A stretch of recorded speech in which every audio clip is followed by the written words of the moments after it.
Jsme vaším průvodcem na cestách. A pokud nás ještě neznáte, tak toto už jsme my dva. Tímto obytným autem jedeme a takto nejlépe stojíme. A tady to už jsme v autě, ještě vám zamáváme a už jedeme. A toto je schéma naší trasy, na kterou se vydáváme. Tentokrát naším cílem je oblíbená destinace Chorvatsko. Ukážeme vám novou cestu přes Bosnu a Hercegovinu koridorem 5C. Tak pozorně sledujte, toto je Chorvatsko. Toto je úvodní díl, v kterém vám ukážeme podrobněji novou cestu do Chorvatska. Za podpory Evropské unie se staví nový koridor Budapešť-Osijek-Sarajevo-Ploče. Tento evropský koridor 5C měl být hotov již roku 2020. Tak se pojďme spolu podívat, jak to vypadá dnes. A co v tomto díle dál můžete vidět? Dálnici bez aut, nejdelší most Chorvatska, cesta Bosnou a Hercegovinou.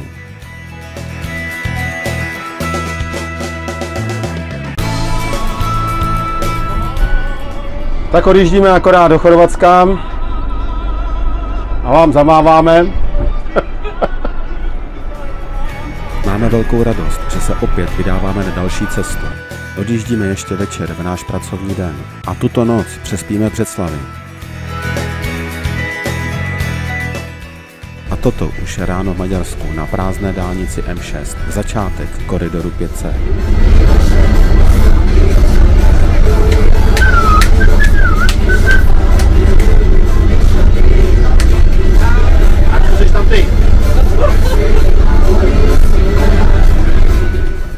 A toto je naše kafe, které vaří Miláček přímo za jízdy.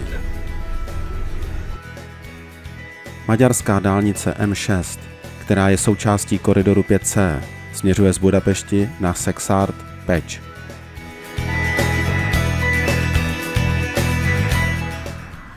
Tak toto jsme v Maďarsku na dálnici koridor 5C.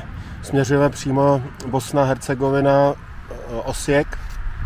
A podívejte, jak vypadá tady to parkoviště. Úplně prázdný, jsme tady úplně sami.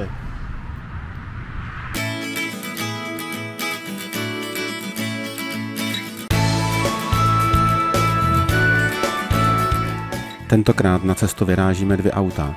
V tom druhém jedou moji rodiče. Za chvilku vám jej představím. Tak to je naše rodinka. Vyrážíme po 40 letech přes Bosnu do Chorvatska. Dobrou chuť vám všem přeju. No, děkujem. Maďarům na chorvatské dálnice zbývá postavit asi 15 km. Dálnice je ve výstavbě. Vyjíždíme do Chorvatska a cílem naší cesty je Bosna-Hercegovina, někde oblast Doboj.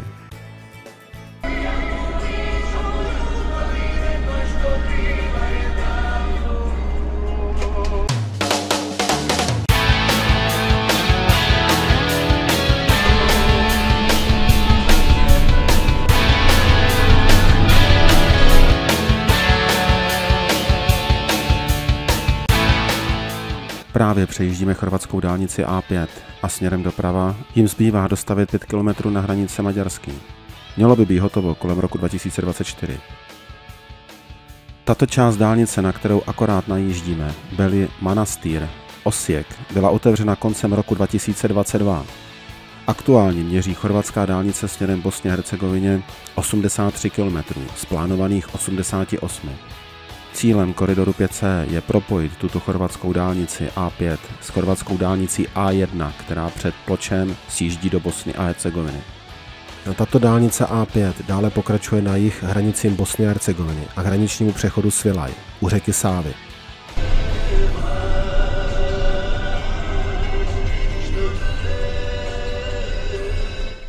Ještě pro představu vám porovnáme délky tras do Chorvatska. První je standardní a druhá je přes Bosnu a Hercegovinu.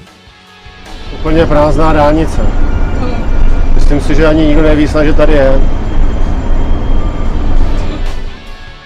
Z hlediska velikosti se hodně píše spíše o mostě Pelješac na jihu Chorvatska, ale navzdory významu to nebude nejdelší most v Chorvatsku. Tím nejdelším chorvatským mostním spojením je most Dráva, který leží nedaleko města Osijek. Most je dlouhý přes 2,5 km. A ještě rozdíl mezi Pelješackým je ten, že most je dálničním mostem na dálnici A5. Málo kdo taky ví, že výstavba mostu s napojovací silnicí se uskutečnila u Minového pole. Výstavba se nakonec protáhla z roku 2011 formálně až do let 2018. Ale až roku 2022 byl most připojen na dálniční síť A5 končící Bellymanister. Jinak přes 4 roky končil v poli. Most leží v lokalitě plánované pro nádrž. Je postaven tak, že i v případě velkých záplav se voda rozloží do velkého území, desítek kilometrů čtverečních. Součástí výstavby tohoto mostu byla i úprava koryta řeky v délce 3 kilometrů. Právě proto je tento objekt největší dominantou na celé dálnici A5. A co by málo kdo řekl, z jakých důvodů tomu, taky při pohledu do mapy státu, že se takový most nachází právě v těchto končinách. Jak se blížíme směrem k Bosně, začíná nám pršet a očekáváme i velký déšť v Bosně a Hercegovině. Co je zajímavé na této dálnici, jsou ukazatele. Dálnice směřuje do Bosny a Hercegoviny směr Sarajevo, ale ukazatele nám ukazují Záhřeb.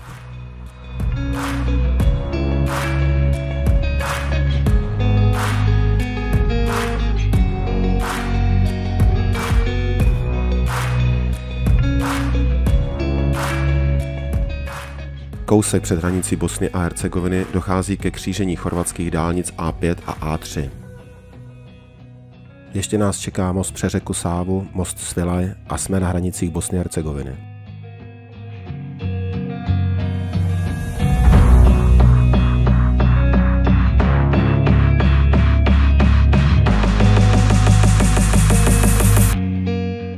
Trasa E73 a koridor 5C v Bosně a Hercegovině začíná na hraničním přechodu Svilaj po dálnici A1 9 km do Odžaku. U Odžaku přechází E73 z dálnice A1 na krátkou spojku do směrem Modriča Doboj. U Doboje se svezete na dalších 7,5 km dálnice. Dalších 34 km Doboj Žepče je ve výstavbě. Plánované otevření roku 2024. Tuto výstavbu dálnice aktuálně po cestě E73 neuvidíte. Staví se cirka 10 km v horách, souběžně s touto silnicí. Ještě vám aktuálně ukážeme ceny pohonných hmot v Bosně a Hercegovině. Cena dieselu 2,43 konvertabilní marky. Aktuální cena v České republice byla 34 korun. Asi 20 km pod Dobojem v městečku Maglaj nacházíme podle aplikace Park for Night místo na přespání. Ale toto, co jsme zažili v noci a ráno, to v aplikaci nebylo, tak vám to ukážeme.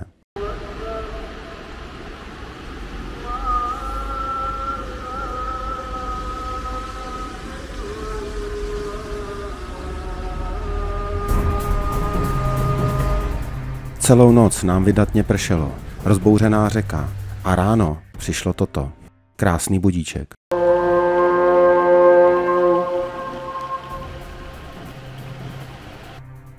A tak ráno opouštíme město Maglaj a odjíždíme směr Chorvatsko. Máme před sebou ještě asi 5 hodin cesty.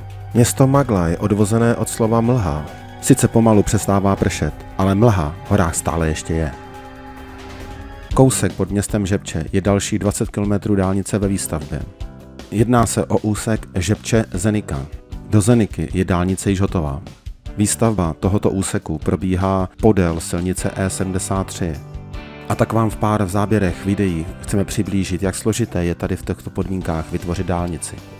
Délka tranzitního koridoru 5C přes Bosnu a Hercegovinu má být celkem 340 km. Aktuálně je v provozu necelá polovina této dálnice přes Bosnu a Hercegovinu.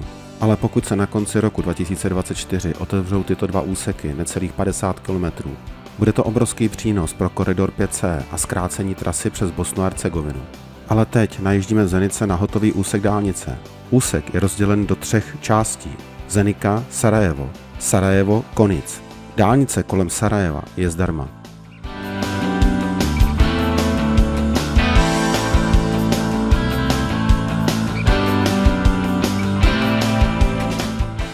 Vpravo pod námi leží město Zenika, jedno z nejdůležitějších průmyslových měst Bosny a Hercegoviny. Jsme asi 70 km nad městem Sarajevo a najíždíme na koridor 5C. Máme před sebou asi 120 km hotové dálnice. A tak se pojďte podívat, jak tato dálnice vypadá. A protože nám ještě při cestě do Chorvatska posně pršelo, tak vám pustíme záběry, které jsme natočili při cestě zpět.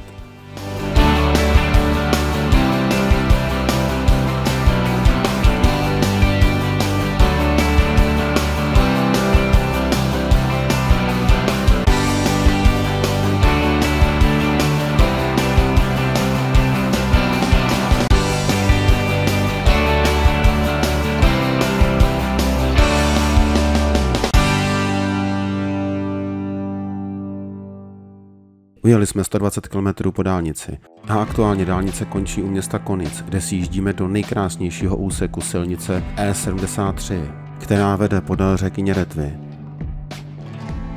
A tak si pojďte tento zážitek s námi aspoň chviličku vychutnat. Moji rodiče, kteří jedou za námi v autě, určitě vzpomínají na tento zážitek, kdy před 40 lety tady tímto údolím projížděli ještě za dob bývalé Jugoslávie. Po malých silničkách, který tady ještě můžeme v některých místech zahlédnout, v té době ještě žádný koridor 5C nebyl. Jeli tady škodovkou naloženou až po zahrádku. Tak doufám, že tyto chvíle se vám aspoň tímto zážitkem hodně připomněly. I toto byl jeden z mých cílů této cesty. Mně tenkrát bylo 11 roků. Údolí Neretvy je krásné, co? A to se asi nedá nikdy zapomenout. Tak ještě vám trochu něco o této řece řeknu. Řeka Neretva pramení v Dinárských horách a teče na jih, kde ústí deltou do Jaderského moře. Je 225 km dlouhá a 203 km jejího toku je na území Bosny a Hercegoviny a 22 km v Chorvatsku. Je jedinou řekou na území Bosny a Hercegoviny, která se do Jaderského moře vlévá.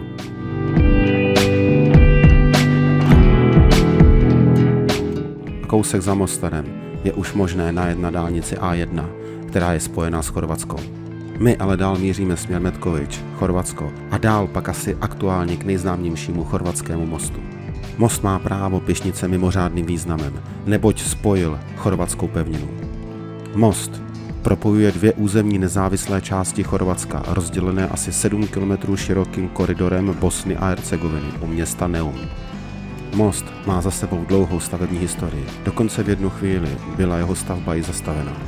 Ale to je vše minulost. Dnes tady stojí za podpory 85% finančních prostředků z Evropské unie. Je to impozantní stavba, ale jak dnes už po tomto videu víme, nejedná se o nejdelší most v Chorvatsku. A nejedná se o dálniční most. Ale dál vám můžeme taky sdělit jednu výhodu. Tím, že byl podporován Evropskou unii, nikdy nebude finančně zpoplatněn. Jeho délka je 2,4 km. Výška nad mořem je 55 metrů. Výška pilířů nad silnicí je 40 metrů a počet podpěrných sloupů je 12 kusů. Maximální rozpětí pilířů mezi sebou je 285 metrů. Přejeli jsme most a výjíždíme na poloostrov Pelješac. Kdysi dávno jsme do ujetí této vzdálenosti na poloostrově Pelješac museli objet přes 100 km, aby jsme se dostali do této části. A co uvidíte v další díle? Luxusní kemp za 21 €, výlet lodí přímo z kempu na Korčulu, porovnáme ceny potravin a navštívíme 2 vinařství. To je vše z tohoto dílu videa a tím se s vámi loučíme. A tak nás sledujte a nezapomeňte odebírat, jen tak nám pomáháte vytvářet nový videa. Pokud se vám video líbilo, nezapomeňte nám dát like a dejte si odebírat.